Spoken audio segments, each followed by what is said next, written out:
Happy birthday, Shea. We're supposed to be sending videos about silly things you've done. And one memory I have of you is when we were in the hot tub and we were doing feats of strength, and you went across the yard bare-chested on the ice and snow. And we love you. And we do love you. I hope you have a great birthday. I'm glad we're all celebrating Me together. Too. Happy birthday. Happy birthday. Happy birthday, Uncle Shea. Can you please say hi to Mia, Gabe, and Seth and Kelly for me? Thank you, love, Libby. This is Peter in Texas. I have known Shea for quite a while.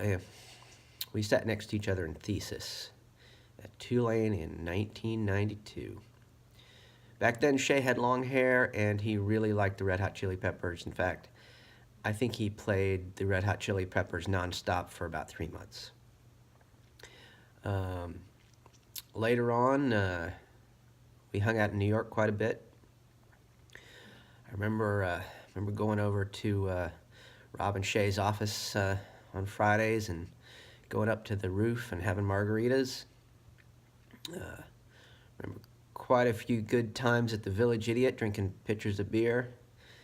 I remember hanging out on the Lower East Side, Upper East Side, Upper West Side, Midtown, Soho, Chelsea, Nolita, Brooklyn, pretty much everywhere. I remember one night at a bar called Welcome to the Johnsons when Shea had to whisk me out of there before I got thrown out. I remember one night there was a apartment tower under construction on the Lower East Side, and we just decided that it'd be a good idea to break in and go up to the penthouse. And turns out we didn't really have to break in. We just kind of walked in, went up to the penthouse, and turns out we weren't the only ones who had this idea. But it was a beautiful night, and we hung out there and had a pretty good time. And, of course, Shea knew somebody. We ran into somebody up there that he knew, so it was all good. I do remember this one particular incident.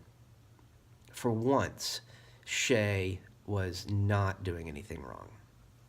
It was critical mass right before the Republican National Convention, and the police decided to make an example of some people, and so they just rounded up a whole bunch of people in the East Village, and Shea and Kelly and a couple other people I knew got roped into this thing and got thrown in jail, and I don't think they ever got their bikes back.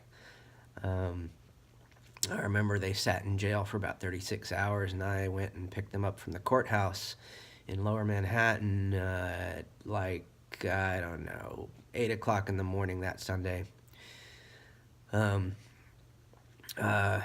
We've had a lot of good times. I remember doing some 100-mile bike rides with Shea, and I remember him kicking my ass every time.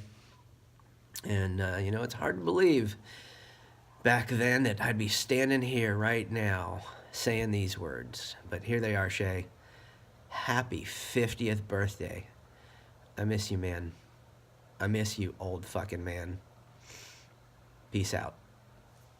Shea, happy birthday. Hope you guys are having a great time out there in Tahoe. One of my favorite Shea stories was the time that Fernando was riding his bike down to New Jersey to meet you guys, and we convinced him to drop his bag off with you, and we took all his clothes out and swapped them out for a woman's thong. I still would love to have seen his face when he opened that one up. Hey, Shea, happy birthday. Wish I was there with you on a ski trip. There's always the best times with you and all the rest of the boys. Here's a couple shots of some of our trips over the couple of years. Always the best time. Great time to meet new people, new friends, hang out, and just have a couple beers and hit the slopes and do some extreme boarding. So hope you're getting lots of powder out there and having a great old time. And hope to see you soon. And here's one last picture of you dancing. Happy birthday, man. My name is June, and I like to make funny faces and photos just like this. Ski trips with Shea and the gang were the best. One time, Shea and I even got in a wrestling match over a pool game, and I still can't remember why. Shea, happy birthday. Another big fond memory is all the great meatball cook-offs we had. It was always a big highlight of the year, and thanks for always pitching in, helping out, and as a competitor, as a judge, as a host. I know you always thought Kelly's meatballs were better than mine. Mine had a little too much garlic, but I think it was always still fun, no matter who won or who came in second. So hope all is well. Miss you guys. Hope you're having a great time out there in Tahoe. Wish I was there.